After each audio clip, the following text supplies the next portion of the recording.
30 septembre, c'est quoi un discours politique? Un discours politique, ça doit être quelque chose de concis, de construit, de structuré. Un discours politique, ça doit avoir pour objet un sujet précis qui doit être traité de façon, dynamique, de façon, j'allais dire, dialectique, de façon à permettre d'en faire le tour et de façon, évidemment, un discours politique, ça peut être quelque chose qui se contente de faire une sorte de laisser à l'auditeur la possibilité de faire son choix, mais ça doit être aussi quelque chose, ça peut être aussi quelque chose qui essaie d'orienter l'auditeur vers l'adoption des points de vue du discoureur. Finalement, c'est comment faire un discours politique. La tentation, toujours, c'est de vouloir un peu être dans l'exhaustivité, de vouloir un peu faire dans la globalité. Seulement, il y a aussi la capacité de l'autre à se concentrer, à rester attentif. Il y a la capacité de réception. Donc il ne faut pas que ce soit trop lourd, trop chargé, trop complexe, trop... Il faut qu'il y ait une certaine clarté dans le propos, une simplification, mais pas une simplification contrôlée. Il faut... Et c'est quoi le contenu d'un discours politique? Ça, c'est au niveau de la forme. Mais après, le problème du contenu. C'est vrai que les discours ne se ressemblent pas. Souvent, les discours sont rédigés d'abord par des gens qui les confient à d'autres. Donc il y a les rédacteurs, après il y a les diseurs, les interprètes finalement. Ceux qui vont lire et essayer d'incarner cette parole. Mais donc, comment faire un discours qui puisse être actuel tout en étant en relation avec un peu la temporalité dans ses versants court, moyen et long terme. Il faut inscrire le discours dans une sorte de continuité ou alors dans une sorte de rupture. De toute façon, ça sera toujours une sorte de prise en compte du temps, de la chronicité. C'est obligatoire. On parle du présent et on essaie de s'appuyer un peu sur le passé pour épuiser des solutions ou des propositions. Et on peut aussi se projeter dans l'avenir tout en étant en relation permanente avec le présent et le passé. Il y a un déplacement, il y a une sorte de circulation entre les trois composants de la temporalité. C'est cela. Donc un discours, donc souvent le problème de la forme et le problème du contenu. La question de la puissance vocale, la question de la détermination d'une sorte de modulation vocale qui serait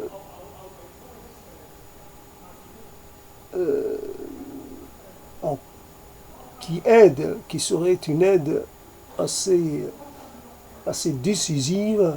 Il y a les mots, il y a les intonations. Quelqu'un qui parle de choses qui demande de l'engagement, qui demande du volontariat, qui demande de l'enthousiasme, on ne peut pas les dire sur un ton un peu calme, un peu presque monocorde. Il faut qu'il y ait des changements de temps, des inflexions, des variations. Il faut appuyer sur les choses importantes, les choses qui demandent de l'attention, et puis on peut un peu baisser, c'est un peu baisser son intonation, faire quand il s'agit de passages relativement, c'est-à-dire qui ne sont pas surnuméraires, mais qui sont importants, mais qui ne sont pas décisifs. Le moment, par exemple, où on demande à l'auditoire d'applaudir, d'approuver, ça demande là une sorte de montée en puissance. Il faut préparer ce moment-là. Il faut qu'il y ait... Donc, c'est souvent donc, la forme peut primer sur le fond. C'est cela qui est un peu particulier, un peu dommageable. Il faut avoir quelque chose à dire. Et c'est là le problème. Qu'est-ce qu'on a... Donc, quand on est soi-même le rédacteur de son projet, de son discours, qu'est-ce qu'on fait, qu'est-ce qu'on veut transmettre, qu'est-ce qu'on veut dire, qu'est-ce qu'on veut proposer aux autres. Et c'est là où on se rend compte que malgré les nombreuses années passées, on n'a pas encore acquis une lecture, euh, comment dire, une lecture intelligente, non, une lecture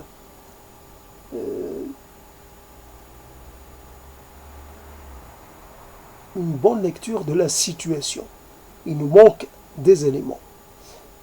Souvent, il peut y avoir, par exemple, on peut parler d'un état de fait, d'exercice, par exemple, d'un pouvoir, mais souvent le problème, il n'est pas dans les exécutants, dans ceux qui utilisent ou qui mettent en œuvre ce pouvoir, mais c'est dans ce que la loi leur autorise finalement. C'est dans les pages de la loi qu'il faut trouver la racine du problème. Si une autorité exerce son pouvoir de façon un peu excessive, c'est qu'elle en a quelque part la possibilité. C'est qu'elle est légitime dans cela. Après, elle a une latitude d'action. Elle peut essayer de tempérer, comme elle peut recourir à l'exercice brutal par exemple, du maintien de l'ordre. La brutalité n'est pas quelque chose d'interdit par la loi. À partir du moment où celui sur lequel qui est l'objet de cette brutalité, finalement, il est dans une position d'infraction. À partir du moment, voilà l'infraction. Et c'est tout l'intérêt des concepts. Il y a des concepts d'ordre économique, il y a des concepts qui sont liés en relation avec la sphère économique, il y a la sphère juridique, il faut pouvoir manier un certain nombre de concepts clés. Il y a des concepts clés. Par exemple, la séparation des pouvoirs est un concept clé. Comment dire,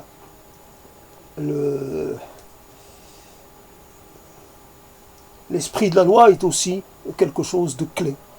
L'esprit de la loi et non pas la lettre de la loi.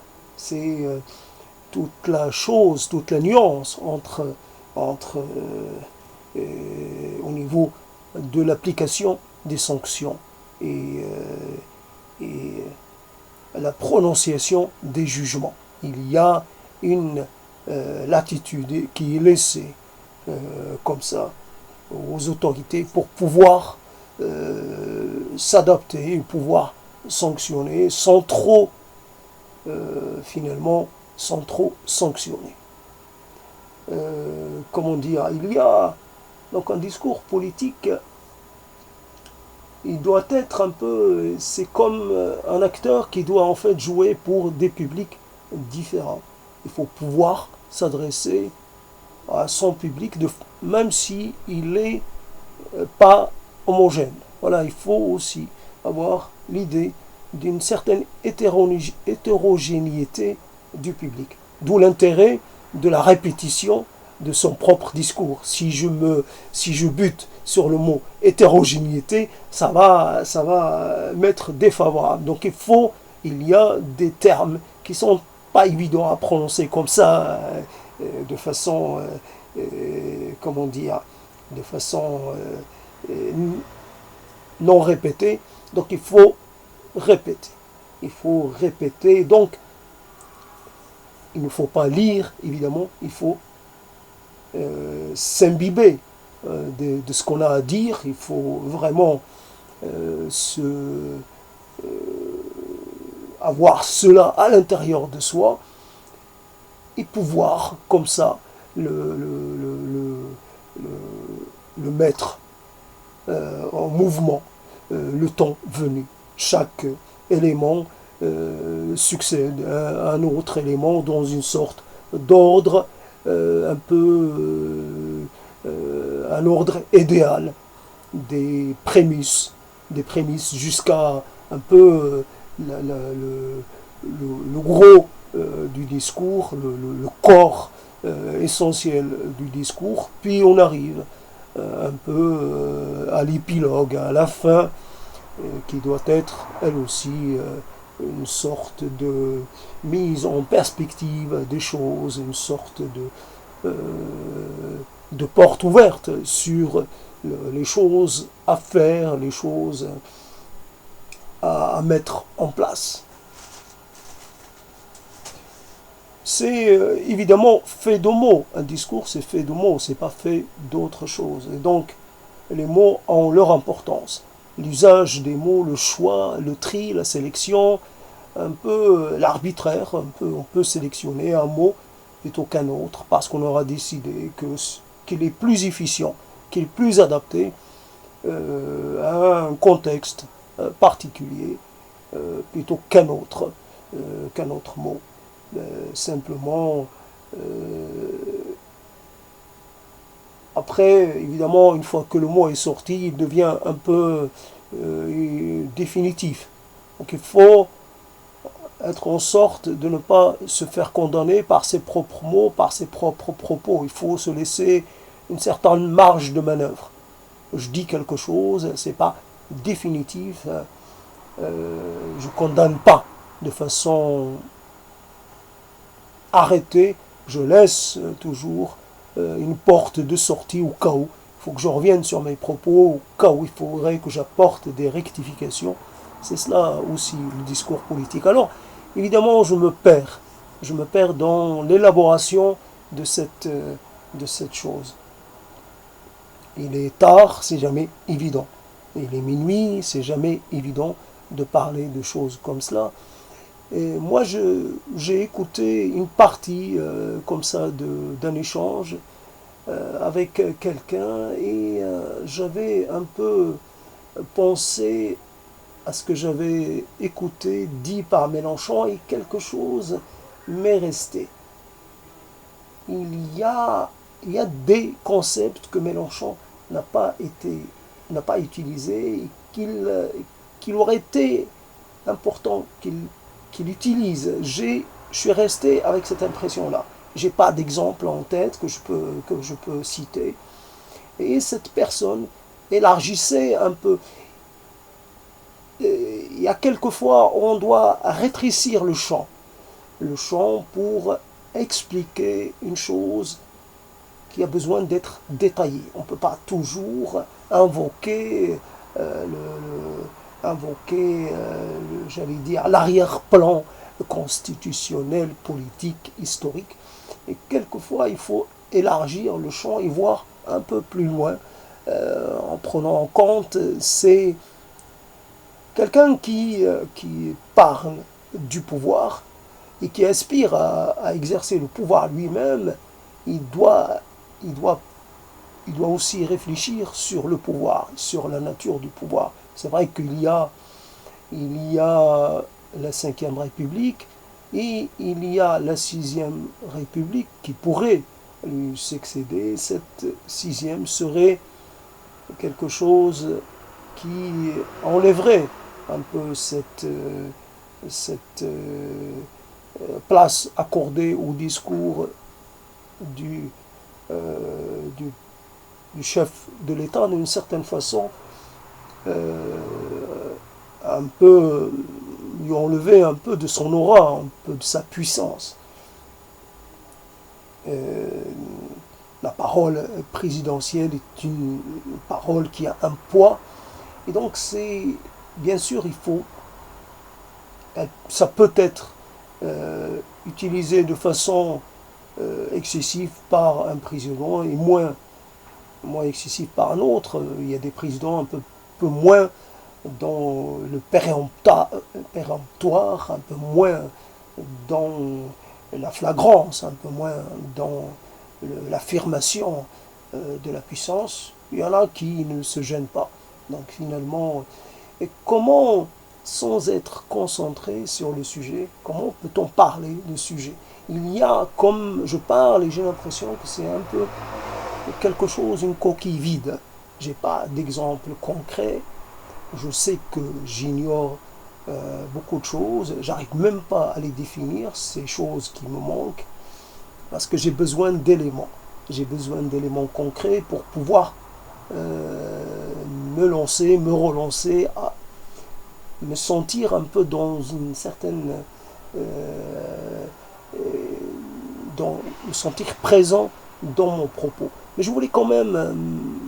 mais je ne renie pas cette tentative, parce que justement, elle me place devant la difficulté de construire quelque chose à partir d'une ignorance assez, assez conséquente. J'ignore beaucoup de choses sur le fonctionnement des institutions, j'ignore beaucoup de choses sur la façon d'élaborer des stratégies, au niveau de la conquête du pouvoir. Je sais rien au niveau des alliances qu'on peut nouer, des alliances nécessaires, voire vitales. Comment faire en sorte que son rêve de pouvoir devient un peu soit accepté et soit épaulé par d'autres. C'est comment convaincre d'autres de vous placer au-dessus d'eux, finalement. C'est ça la question. Et dans cette configuration de l'archi-présidence ou l'ultra-présidentialisme de la Ve République, c'est vrai que le premier des Français a un pouvoir effectif et symbolique des plus étendus et des plus scandaleux, d'une certaine façon. C'est comme cela. Après, on peut toujours dire il est habité par la fonction. C'est la fonction qui fait, et ça je l'ai constaté un peu au niveau de quelques exercices de pouvoir à des échelons beaucoup moins importants. L'exercice du pouvoir et l'autorité dont peut-être investi le détenteur du pouvoir fait que finalement il y a des dérives, il y a une sorte de laisser-aller. J'ai du pouvoir, j'en jouis sans retenue et finalement j'ai personne pour me s'opposer à moi fondamentalement. Et j'ai des adversaires, mais aucun n'est réellement en capacité de me porter préjudice je bénéficie de la protection de la Constitution. Pour me destituer, il faudrait vraiment que je fasse des erreurs. Et moi, je ne suis pas de nature à faire des erreurs. Et puis, même quand j'en fais, j'essaie de les dissimuler. Je suis quelqu'un qui sait se protéger, qui sait s'entourer. Voilà un peu la, la vocation. Voilà un discours politique. Évidemment, le- on peut un peu l'attaquer parce qu'il vise à quelque chose. C'est vrai qu'il n'y a personne qui fait un discours politique parce qu'il veut faire du bien aux autres et sans qu'il pense à lui-même. Il y a toujours une sorte d'intérêt personnel dans cette affaire-là. Je voudrais, euh, je voudrais en fait travailler pour la collectivité, mais en fait, si ça peut me profiter à moi aussi, pourquoi pas. Je ne rechignerai pas aux privilèges que pourra m'accorder ma fonction. C'est c'est beaucoup de phrases, beaucoup de mots, beaucoup de concepts, mais ça reste faible. Ça reste assez peu. C'est vrai que je reste relativement concentré sur le thème, mais je n'ai pas grand-chose à mettre dedans.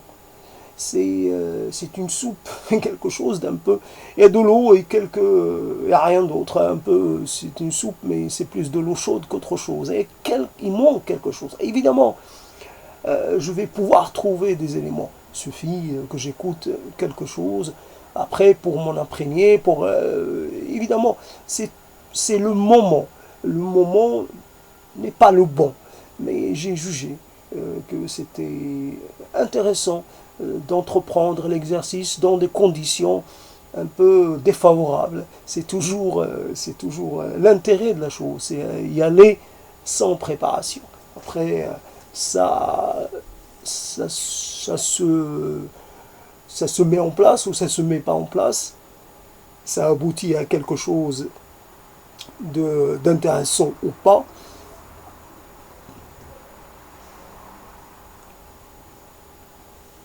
C'est vrai qu'à un moment, où il y a eu un moment où le discours n'était pas important, ce qui était important, c'était les petites phrases qu'on extrayait, peut-être un peu de leur contexte, et qu'on mettait en exergue, c'était les petites phrases. Donc, le reste n'était que du remplissage. Donc, il y avait des phrases presque comme des phrases clés, comme des sortes de... c'était adressé à des gens qui avaient pris l'habitude de se baser sur ces phrases-là, sur ces éléments-là, pour parler de tout un ensemble. Donc il y avait une sorte de, de morcellement, d'éparpillement des discours, et finalement, et puis aujourd'hui on arrive à un moment où le discours est peut-être a perdu de sa fonction, et on se retrouve plus avec des éléments un peu d'action-réaction et des choses comme ça, un peu dans la précipitation. Il n'y a pas le temps nécessaire pour se concerter, pour réfléchir, pour essayer de voir un peu pour essayer de réfléchir sur la nature et sur la pertinence des choses qu'on va dire. Il y a beaucoup de mots, il y a beaucoup d'interventions, il y a beaucoup de réflexions, de commentaires, mais dans le fond, ça crée une sorte de trop-plein et aucune parole n'est finalement aujourd'hui en capacité d'émerger et de se placer quelque part un peu de façon pérenne. Et il y a une parole est rapidement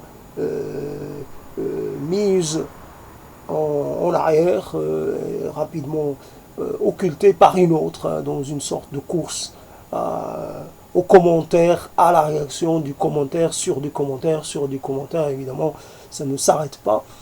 Et un mot que je ne veux pas prononcer, donc par rapport, pour ne pas être... les choses vont peut-être changer. Les mots vont rester toujours.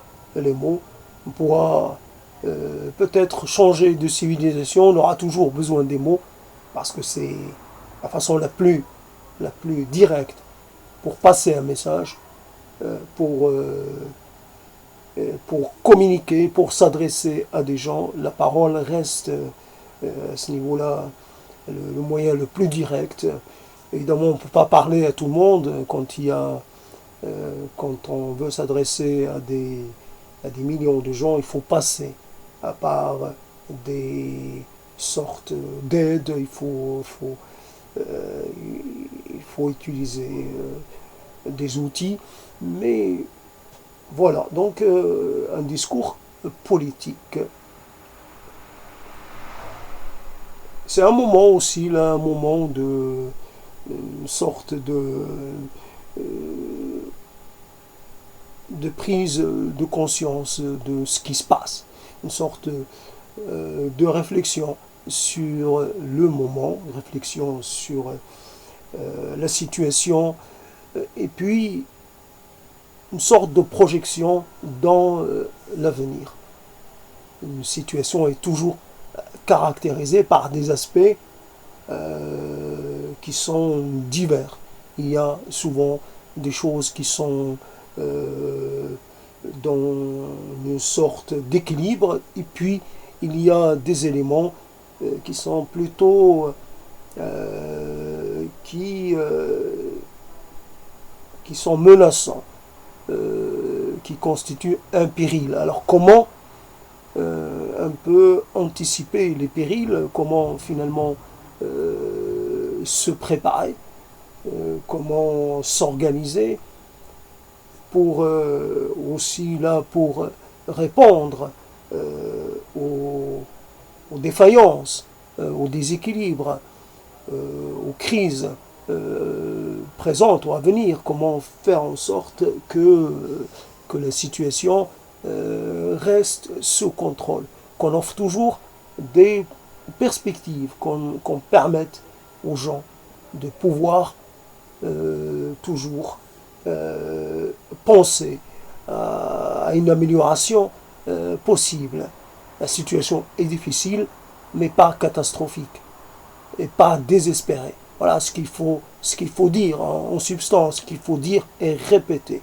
Il y a moyen un peu de se saisir, de reprendre le contrôle, que ce soit de cette crise ou d'une autre, de cette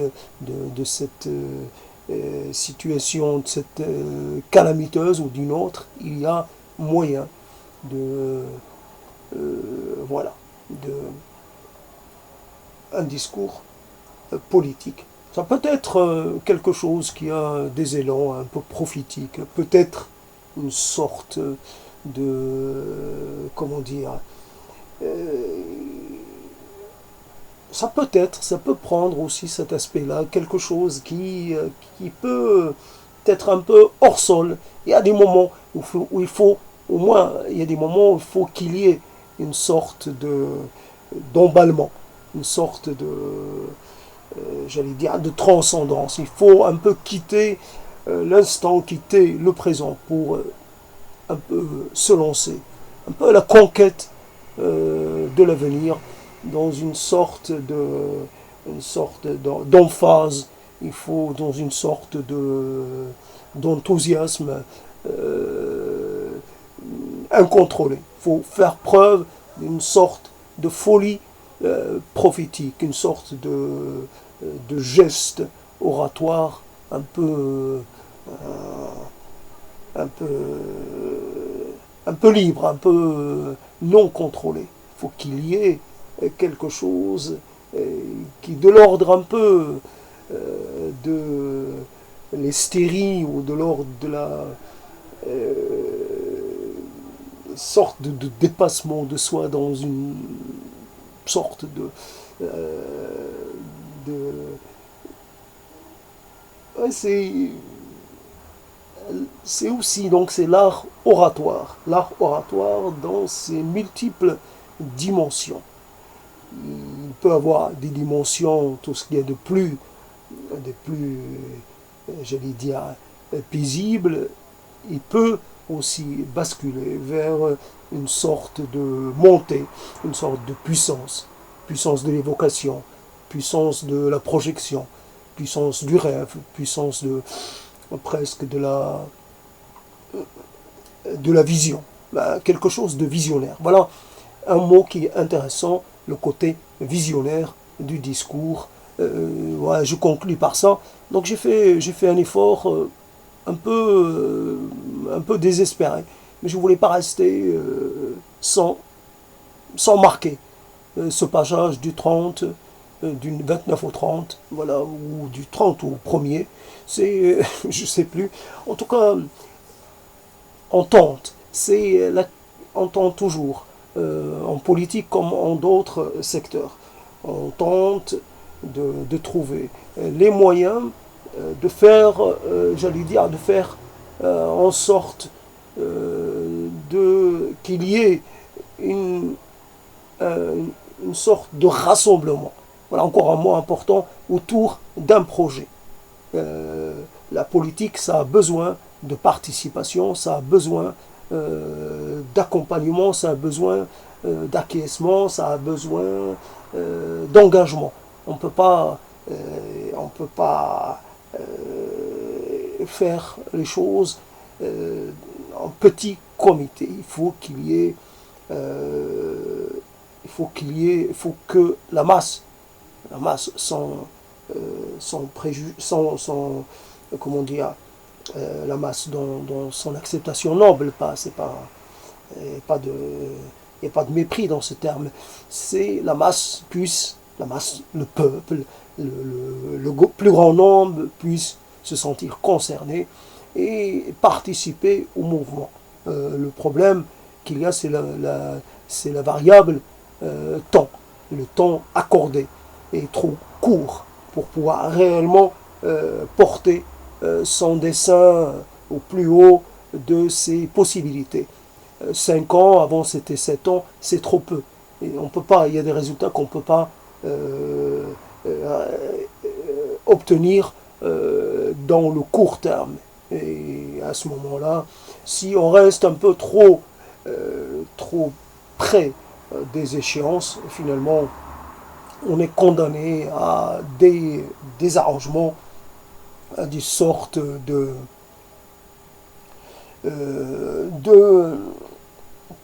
d'actions qui ne seront jamais des actions qui ne seront que des sortes de solutions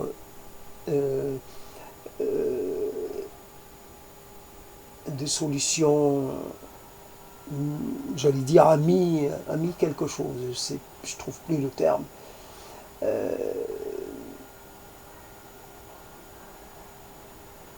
C'est quelque chose qu'on peut lancer, mais qu'on n'aura pas le temps de finir. Ou alors on va le lancer et puis on va s'arrêter.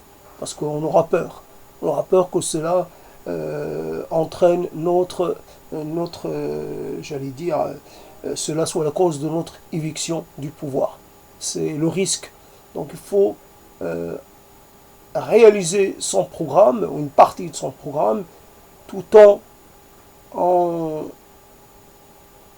se donnant les moyens de garder le pouvoir. Mais une réforme, évidemment, là je ne suis plus du tout dans le discours, je suis dans n'importe quoi, là, je vais sortir du cadre, donc j'arrête.